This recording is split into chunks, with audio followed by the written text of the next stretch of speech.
Well, hello there, and welcome to our second episode of the Urban Gardener podcast. I'm Josh Campbell here with my co-host Julia Laughlin, and we are so excited to be back after a month. We are learning this podcasting thing and how to fit it into our schedules, and so we're glad to be here and talking with you about some tips for the month of May. Before we jump right into things, though, we'd like to remind people about the fact that we have a fact sheet website. Our fact sheet website has some really great resources, and as you are getting started gardening this spring and you're looking for some ideas, some information, maybe you have some questions, certainly we encourage you to call your local extension office. However, if you're like me and you are up at midnight and stewing on a project, you won't be able to call us, but you can certainly reach out through our fact sheet website. And so you can see here, if you're watching on YouTube, we've got the website in the background. You can actually type in that search bar there, any search term that you're interested in, and you can find resources available for you. With that, Julia, tell us about some things we should be thinking about this spring, or I guess as we come into the summer month, the month of May. Yeah, well, in Oklahoma, we've had such a dry spring that a lot of people haven't done a lot of planting yet, waiting for those spring rains to come, which we've gotten a little bit of rain, but not, it's a really dry spring for us. So with it being almost, the very 1st of May, it's still at the very beginning of the warm season planting time or window. So right now we could easily still be planting annuals and perennials really all through the month of May. May is the month for planting, and it is, and at least in central Oklahoma or in Oklahoma. But a lot of people who are still wondering about, is it just the right time to get my warm season crops in? You're right at the very beginning of that time. So it's perfect time to pick up your tomatoes and peppers, eggplant transplants, or be putting into the ground some seed for squash, cucumbers. Any of your melons can go in right now. If you're gonna plant corn, I'd say plant it.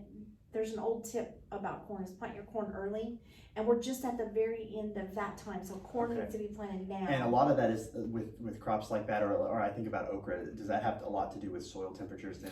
Yeah, and with corn you just want to get it up and get it growing early, but with okra you want warm soil temperatures, so we usually recommend, at least in the central part of the state, that you plant a little bit closer to the middle or late May of your okra, because I've done this many times. I don't do it anymore because I'm not exactly a very patient gardener. Is I would plant it early and then it doesn't germinate, and I think, well, I'm gonna have to replant, and then when the days get warmer, that upper crust of the soil gets warmer and it pops up. So another really good tip on your okra is to soak your seeds overnight. You don't have to soak the seeds of everything that you sow, but if you soak okra, it really helps because it will give them a push and they'll germinate, 3 or 4 or 5 days earlier. But they still are going to take about 7 days to germinate, even on a warm. They're kind of slow to pop. So I would wait until, right now I'd plant all those other warm season things. I'd hold off on my okra until mid to late May, and then we recommend really waiting until the 1st of June on your sweet potatoes. And sweet potatoes are going to come as slips. They're the little rooted piece of plant. And are those pretty readily available at garden centers, or how do you recommend people acquiring those? Well, and most garden centers are going to get sweet potato slips in, but they don't get them in until it's about time to plant them. So if you went looking for them right now, I don't think that you would find them the 1st of May, but you find them closer to the middle of May and early June. Cool. And you can ask, if you go to the garden center or even to the feed store, a lot of times they have them at your feed store, is just say, when will you be getting your tomato slips in, and then come back after they get them. I would come back, if you're serious about growing sweet potatoes, I'd come as soon as they ship because they're fresher. Sometimes they sit in the garden center for a while and they're not as good looking. So and so I don't know, Josh, I was thinking, because we were at the beginning of tomato season, we would talk about tomatoes. And I feel like when you hit the first warm days of late spring coming into summer and people are thinking about their gardens, people think about tomatoes. Everybody who wants to be a gardener wants to have a tomato plant in the ground. So I think it's perfect to talk about tomatoes. Yeah, it's the favorite thing to grow, and I get it. I love them too. Tomatoes are going to be either determinate or indeterminate, the variety, and some things you have a determinate and a bush or indeterminate variety of each. It's not very many, but You'll have a determinant and a determinant of some different varieties.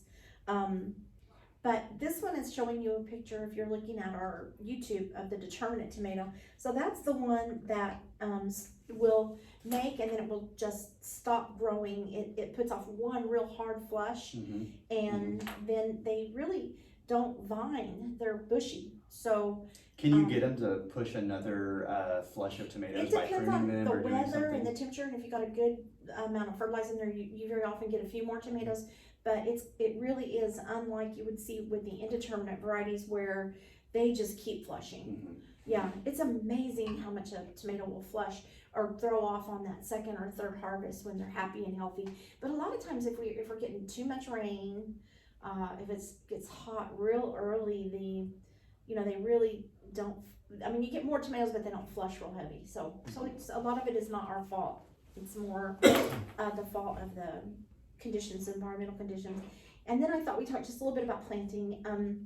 So people always say, they'll say, well, I plant my tomatoes deep, or I plant them in a trench, and you can do that if you end up picking up a large tomato if you can't find one that's smaller. But really what's recommended is a shorter, stockier tomato, so that you don't have to do this. Yes, they will push roots out all along that stem, but there's a few problems with planting them deep and trench planting them. And one is they have to push all those roots out, so they put a lot of energy into pushing those roots out, and then they start growing again. So if you get a nice stocky plant like this one's pretty nice. It's maybe a little bit taller than ideal, but it's nice and stocky. You could plant it a little bit deep, but not real deep, and it doesn't have to push a lot of roots out before it starts growing. Okay. And then thing to remember too, Josh, is that if you do plant one up to here, you plant it up to its neck, as they say, as deep as can be. You've got to water really deeply. Right. Because that little original root ball. That root ball's way down there, and I think people forget that.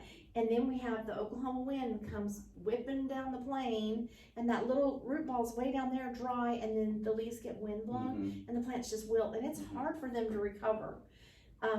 Trenching works great too, but again, you have to remember that the root ball's off to the right or to the left. Right. Yeah. So what I in my experience when I've done trench planting, because I'll get tomato plants that get really leggy, I've waited too long or whatever, is that I end up breaking the main stem of the plant a lot of times when I do it. When you trench, I try to avoid it if I can. But I think everybody that's a gardener like us, they understand that you can't always find these exactly in the stage that you want, especially the later that it gets. And these tomatoes will work. It's just that if you do plant them up to their neck, make sure you water really deep. I would even, if it was me and I was planting one up to its neck, I like the way that sounds funny, but planting it up to here with a bunch of the stem under the ground, I would open up that hole and I'd water it really, really good before you put the tomato in it. And then I'd put the tomato in and water it again, and then slowly add the soil up and make sure you get the water all the way down there. Yeah. And maybe leave yourself a little bit of a moat at the top, so when you water those tomato plants, the water stays in that little moat and goes down. Water a couple times and then get that root ball really wet. That's a great tip. Yeah, but you can do it, and they do root along the stem. So you want to talk about watering, what you recommend? Yeah, so watering with any vegetable gardener, any gardener, can be such a challenge. There are times where we get the nice regular rains. There are times where we dry out, and we are certainly here in Oklahoma right now in a little bit of a drought, and I would say that we are right on the cusp of kind of entering a drought cycle even, and so we're watering is of critical importance. And so as a gardener, the rule of thumb that we often hear shared is that you need about 1 to 2 inches per week during the growing season. Yeah. And I think that's a good rule of thumb. What I always try to tell people is to still use common sense, still use a little bit of a investigative approach, and check the weather apps, monitor the weather.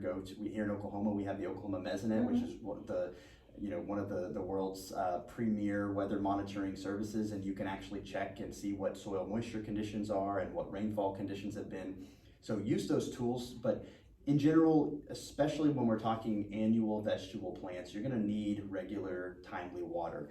These aren't perennial plants that are going to do well under limited water conditions or under extreme drought stress. They really will need water. And don't you think if you're a new gardener, it's a good idea to keep an eye on the rain? Because if you've been gardening for a while, you're always looking for the rain because it means you don't have to water. Right. But if you're a new gardener, start watching that weather pattern. If it's hard for you to remember that it rained on Sunday, check your low rain gauge. There, you can buy them anywhere, and make a note that you had 1.5 inches of water or rain on Sunday. And so when Thursday rolls around, you're trying to decide if you need to water or not. You could figure you could hold off to the weekend, right, to get another 1 or 1.5 inches rain, and so you wouldn't have to water within that week. Other things to consider when we talk about our vegetable gardens, those daily waters, may be necessary in the really, really dry summer conditions, but ideally you're going to give your plants a little bit of time between waterings, and you're going to focus on watering very deeply, and really getting the root zone watered deeply, and then letting some dryback time happen so those roots can go in search of water, but not to the point where you're stressing them out. So deeply, give a few days between waterings unless it's just extremely dry and wet. And let us get those really deep roots, not the ones just at the surface, right? Right, and then another thing to consider, we all have different ways that we water. Some of us are watering by hand with a garden hose. Some of us are automating it more and putting a sprinkler in place, or maybe we're using drip irrigation. And one thing to consider is that the less water, the less moisture you get on those plant leaf surfaces, the more resilient you're going to be to or not pests, but disease especially. And so you think about tomatoes, you think about other crops that are getting overhead irrigation daily or regularly, and then we get warm conditions. It's a perfect recipe for some diseases that can really damage your plants. Yep, the overhead part too. Okay, so if you get an indeterminate or a determinate, you're probably going to want to trellis them. Our winds in Oklahoma will blow tomatoes over, even if they're bush tomatoes. You could stake them. The easiest way to hold up a tomato is with a wooden stake tied up. The old timers always say, when it's stake my tomatoes. But you could create a trellis or a cage. Cages can be made out of almost any wire. Don't use chicken wire or something, because you won't be able to get your hands that tight. You won't be able to get your hands in to get the tomatoes. It will sometimes keep the birds out, but it'll keep you out too. I've seen people do that and actually, have to reach down, which is hard. But if you're going to make some cages, maybe some hog wire or something with bigger panels in it. Or this is, if you're watching us on YouTube, you can see that we have a diagram of the Florida stake and weave, and this is what they use in small farming. We've both seen it, we've both practiced it, but it's in the diagram only. Yeah, it's a great system. Yeah, you put a stake on either side of 2 tomato plants. I'm sorry, did I say that right? 2 tomato plants, and then a stake. 2 tomato plants, then a stake, and then you weave around one side, circle the stake with the string, and go around the opposite side on the next 2, circle around, and then you go back down the row and go in the opposite direction to hold those plants up. It's a really neat system, and it's very affordable and easy to use. So, but you're gonna have to get your tomatoes off the ground. You can let them flop. That's what they call it in farming and gardening, is flopping your tomatoes. But the tomatoes that touch the ground usually rot. Yes. Unless you have a really good mulch there. So I was going to mention a little bit about the temperature range that the tomatoes like. They like the temperatures we're having right now, and they're going to be happy up until we get up to the 90s on a regular basis, 95. So they're going to start having flowering. They could be flowering when you bring them home from the garden center, but they flower pretty quickly. Sometimes you might want to rub those little tomato babies off when you have a little tiny plant with fruits on it. Other people leave them on, but it will slow them down as far as growing, because they'll push all that energy into the fruit instead of getting tall. So it's not a bad idea to take those little flowers off.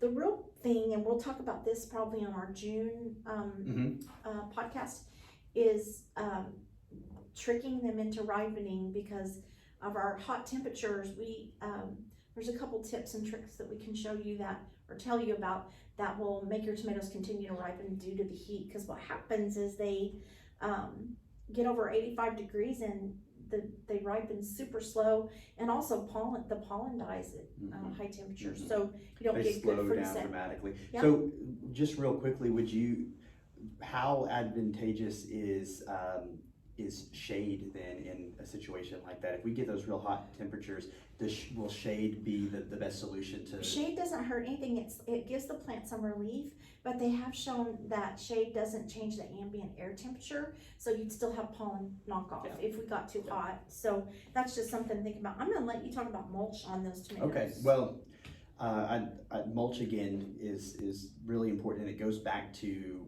regulating soil temperature and soil moisture. And so if you're going to be trying to manage your the irrigation and the water needs of your vegetable plants, a nice mulch is going to be your best friend. It's going to allow you to have less evaporative loss. It will give some control to weeds, and it's gonna really hold in and lock in that moisture that otherwise on a warm sunny day would just evaporate away. And so there's a whole bunch of benefits when it comes to mulching that I think are important. I think that in a vegetable garden setting, I tend to want to use a very loose mulch. If we're talking compost? So compost would be a good one. Straw, other types.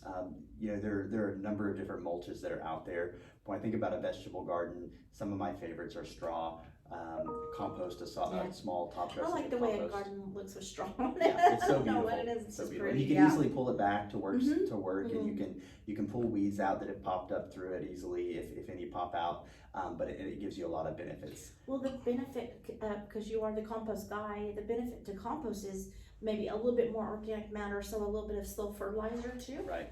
As you have to be careful when you use a mulch in a vegetable garden setting. If you incorporate that with the soil, there's a lot of fear that might rob your soil of any nitrogen. But a good top dressing right on the top of the soil is not only going to provide all of those benefits that we talked about in terms of regulating moisture, but as it breaks down, that straw material is decomposing and naturally building new soil and adding organic matter to our gardens. And as vegetable gardeners, we want organic matter. We want high organic matter soils to be productive with our vegetable gardening. You know what I like about mulch? You can walk on it. Yeah. And you don't get muddy. Yeah, I love mulch. I do too. And it makes everything look finished, whether it's your flower bed or your vegetable garden bed. One of my favorite things to do each year, I add a small layer of mulch around the raised beds and the footpaths, and then I'll add a small layer of mulch, usually straw or something, in the vegetable garden areas. But one of my favorite things is when I'm getting the beds cleaned up and prepped in the spring for gardening, is to just pull back that mulch layer and see that rich, dark humus, that black material that's formed over the year. And occasional earthworm maybe. Yeah, earthworms, all that stuff. It's just fun. It gets you excited. It's healthy and alive. Yes. Living. Yes. Well, I did want to mention some problems you might see in the month of May that we're seeing here in the month of April. I was going to see. I could talk about a pest every week, and I think every month we might try to do one, but this month the one that we're seeing a lot of is aphids. Aphids are really strange little insects that they're an insects. They have 6 legs, but then they have these little tubes that come off their back that are called cornicles. They're like pipes. And so when an aphid is feeding on your plants, it's ingesting so much sugar out of the leaf that its little simple digestive tract can't digest it all, so it squirts the sugars out on the leaf. And that's why the leaf gets all sticky. Yeah. And then here come the ants, because the ants eat that sugar. And then they protect the aphids. They don't really literally milk them like they say, but what they're doing is protecting them. So they'll keep providing that sugar. Yeah, so they'll keep making that extra sugar. And then you've got the ladybugs in the equation. Yeah, and then here comes ladybugs, and the ants try to run them off. They don't eat them, but they try to act like little soldiers around the aphids. It's a really weird biology. But the thing about them is that cool temperatures like we're having this spring, I don't know if you remember, but in 2021, a real cool May. I don't know what this May will be like, but they go crazy because they reproduce real quickly. But they're not hard to control. You can, like if you had them gathering on your rose buds or something, on the buds that it seems like they're always on roses. You can spray them off with a real hard spray of water, or you could venture into some real soft pesticides that won't hurt ladybugs, like insecticidal soap, which dries their little bodies out, but it doesn't hurt the ladybugs, or a growing season oil like sun spray or one of those that doesn't hurt the plant, doesn't hurt the ladybugs, but hurts the little tiny soft aphids. And doesn't hurt the ants either though, so they'll stick around. But certainly you can find some pretty soft chemicals to use if it's in your vegetable garden or even just in your own garden because you don't want to be exposed. But Cool. Yeah, that's a great tip. I think we get calls every spring about this time where people are concerned about this. And I do want to point one thing out is that this is interesting to me, but Josh, they come in almost every color. Yes. I was actually going to ask you that because I've had people say, "Well, this can't be an aphid. It's not green." Right. Yeah. Only if you're on our YouTube, you can see a couple of different colors. But I've even seen them. I don't know where it was, but where they were the orange of Oklahoma State University. They were OSU orange. So here you see some really yellow ones and obviously the green ones. But they often are the color of the plant that they're feeding on, because they've evolved to kind of be that color. So like a pea aphid is the color of a pea vine. Yeah, so but there's a lot of different ones, and so they won't hurt you. They don't. They're annoying is all, but they can suck the juices out of your plants and slow them down, and they can build up to really high populations. Well, and we're going to talk a lot more about some of the topics we covered today, as well as some other pests that you might want to look out for and some control measures in our upcoming Success in Summer workshop. Right. And when is that, Julia? Is it May the 16th? May 10th. May 10th, yes. May 20th.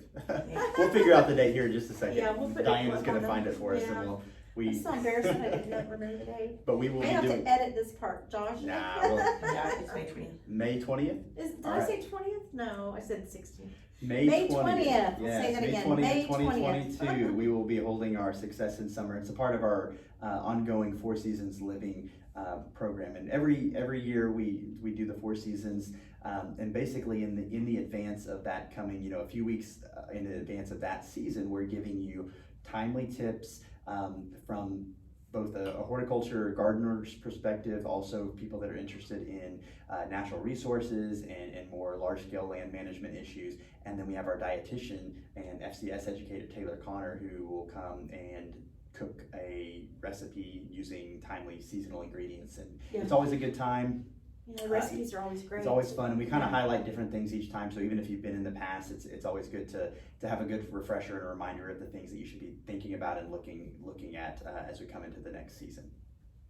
Well, that's great, Josh, and I'm really excited. May is the time to plant. This is the time to garden. So hopefully we've given you some people tips that they can use. Yeah.